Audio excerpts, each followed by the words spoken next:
You're lying next to someone who loves you. Not performatively, not conditionally. They love you in the way you once prayed someone would, quietly, without keeping score, without making you earn it every morning. Their hand finds yours under the blanket like it's muscle memory. The house is warm, the bills are paid. When they laugh, it's real, and when they say your name, there's no edge to it. No accusation hiding underneath. And still, something in you is reaching for the door. Not literally, not yet, but there's a flicker, a restlessness that doesn't have a name. And still, something in you is reaching for the door. Not literally, not yet, but there's a flicker, a restlessness that doesn't have a name.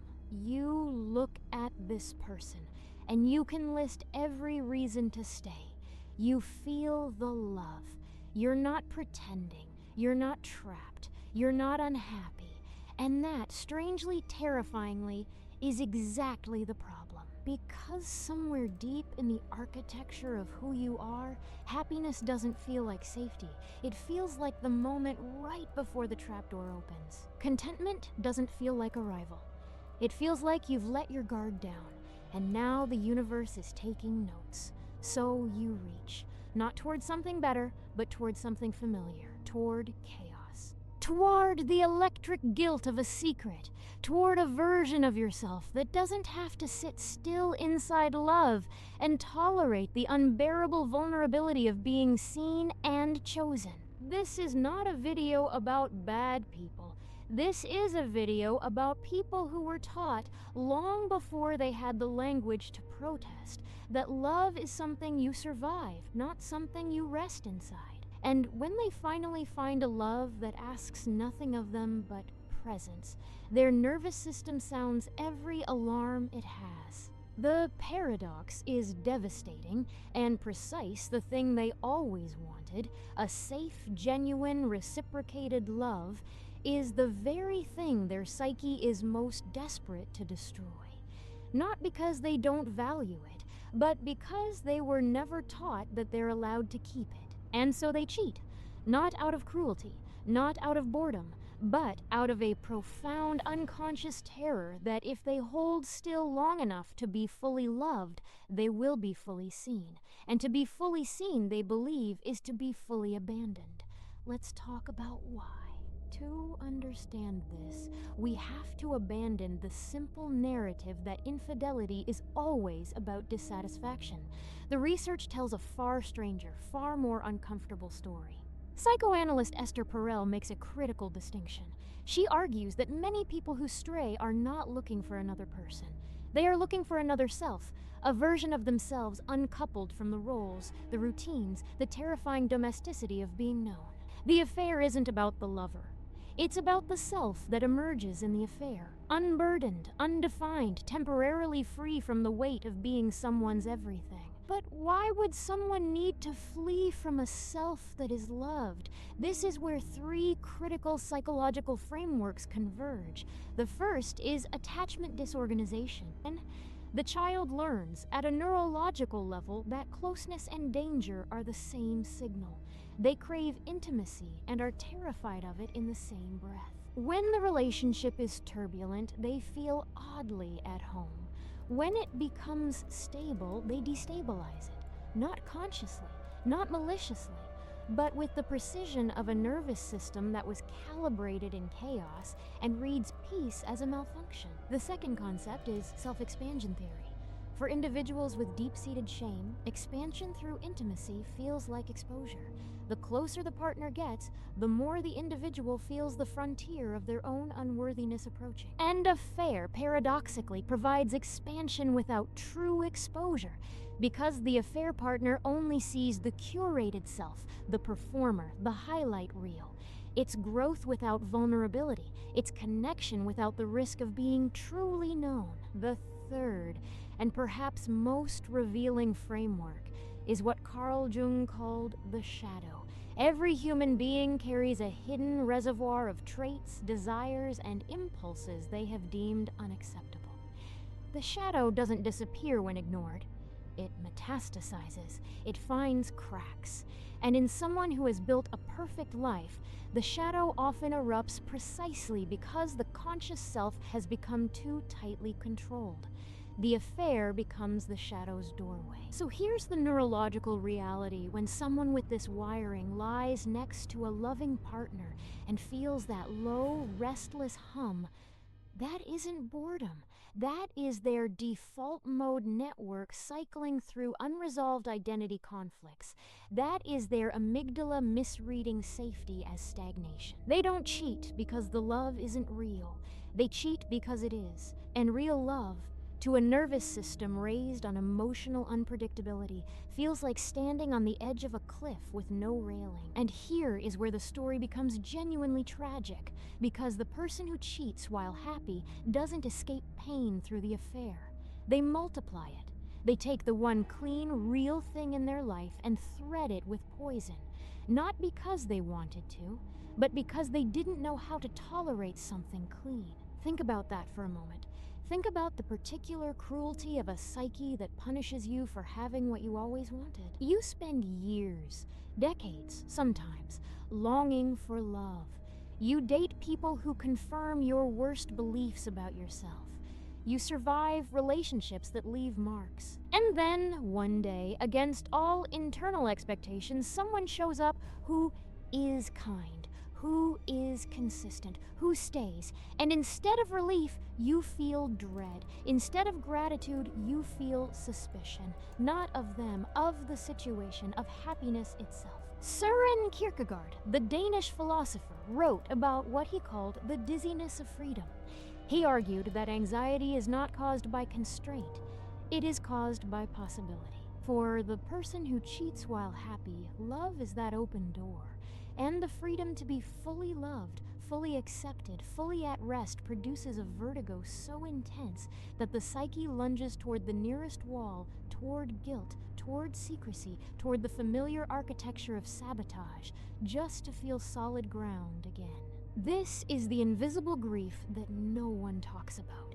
The grief of someone who had the thing and set it on fire. Not because they didn't know its value, but because holding something valuable without the constant threat of its disappearance felt more terrifying than losing it on their own terms. There is a particular loneliness in this, because who do you tell?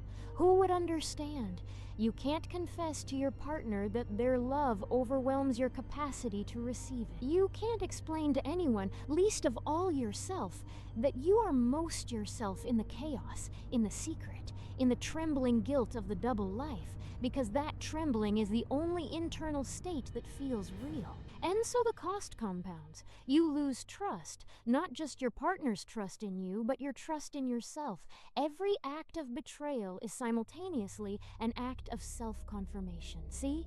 I told you. You don't deserve this. The affair doesn't disprove the inner wound. It feeds it. Every secret text, every hidden meeting, every lie told to the person who trusts you most, each one is a deposit into the account of shame. And shame, left unexamined, doesn't motivate change. It motivates repetition, because the shamed self doesn't believe in redemption, it believes in punishment. Jung said it plainly, until you make the unconscious conscious, it will direct your life and you will call it fate. These people are not choosing infidelity, they are being chosen by it, by patterns laid down long before they had any say in the matter. And the saddest part is that many of them will never know this. They will carry the narrative that they are simply broken, simply selfish, simply incapable of love, when the truth is far more painful and far more precise. They are terrified of love, the reality of it, the weight of being someone's home. So, what does this look like in practice? They become adults who love deeply, but sabotage instinctively. They excel at the pursuit, the early chaos, the intoxicating uncertainty of will they stay. But the moment that question is answered, the moment it becomes clear that, yes, this person is staying, something inside them short circuits, not because the love ends, but because the game they know how to play suddenly has no moves left. You might notice they create emotional distance through small, escalating betrayals. Flirting they rationalize as harmless. Emotional intimacy with someone outside the relationship that they frame as friendship. A slow, quiet building of a parallel world. They are building an exit they may never use simply because knowing it exists calms the claustrophobia of commitment. They become adults who confuse intensity with intimacy. The affair provides a neurochemical cocktail, dopamine, norepinephrine, cortisol, that mimics the emotional environment of their childhood. This isn't passion. This is trauma activation disguised as desire. You might recognize they over-identify with being the strong one or the together one. They are the partner who handles things, the one who doesn't need, the one who gives. And this identity, this armor, makes it impossible to say, "I'm drowning." They become adults who experience guilt not as a deterrent, but as a familiar companion. It's the emotional wallpaper of their inner world. The affair just gives the feeling a new address. You might find they are deeply empathetic even as they cause harm. They lie awake imagining the devastation their actions would cause if discovered. They cry in private. They swear to themselves they'll stop, and they mean it. They become adults who mistake self-punishment for self-awareness. They engage in brutal internal monologues. "I'm a terrible person. I don't deserve them. Something is fundamentally wrong with me." But this is not insight. This is the trauma loop completing itself. True self-awareness would sound different. It would sound like, "I notice that closeness triggers a need to flee. I notice that I create chaos when things become stable. I notice that I am replaying a very old story." The difference between self-punishment and self-awareness is the difference between drowning and learning to swim. And this is where the unlearning begins, not with stopping the behavior through willpower, but with witnessing the radical, uncomfortable act of watching your own patterns without immediately collapsing into judgment. Healing, in this context, is not about becoming a person who never desires anyone else. That is a fantasy born of shame, and shame has never healed anything. Healing is about becoming a person who can tolerate being loved without needing to destroy the evidence. This begins with what therapists call inner child reparenting, the practice of returning to the version of yourself that first learned that love was conditional. You sit with that child, you don't lecture them, you simply say, "You were right to be afraid then. But we're not there anymore. And I am learning to protect us differently now." It continues with shadow work, Jung's term for the deliberate, courageous integration of the parts of yourself you've exiled. These parts are not enemies, they are exiles, and exiles who are welcomed home stop trying to burn the house down. It deepens with somatic therapy and nervous system regulation, learning at the level of the body that safety is not a trap, that a calm heartbeat is not a sign that you've stopped living. This is slow, unglamorous work. It happens in therapy offices and in quiet mornings. The person who cheats while happy is not having a conversation with their affair partner. They are having a conversation with their own unloved past, and the affair is the only language they've learned so far. Healing is learning a new language. It is learning to say, "I am afraid of this closeness," instead of creating distance. It is learning to say, "I feel myself disappearing in this love," instead of building a secret self. It is learning to say, "I need you to know that receiving your love is the hardest thing I've ever done." Because here is the final irreducible truth. You cannot betray your way into wholeness. You cannot outrun the wound by creating new ones. You cannot find yourself in someone else's bed when the person you're hiding from is you. The healing is not in the stopping. The healing is in the staying. Staying present, staying honest, staying in the room when your body says leave, staying with the love when your history says it's a lie.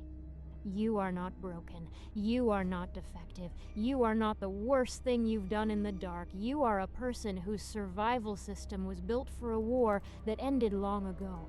And now, finally, you have the chance to lay down the weapons. Harry is going to find not because you are weak, but because you are, at last, safe enough to be whole. If this reached something in you that you've never been able to name, share it with someone who might need to hear it. Subscribe if you want to keep going deeper. And remember, the goal was never to be fixed. The goal was always to come home to yourself.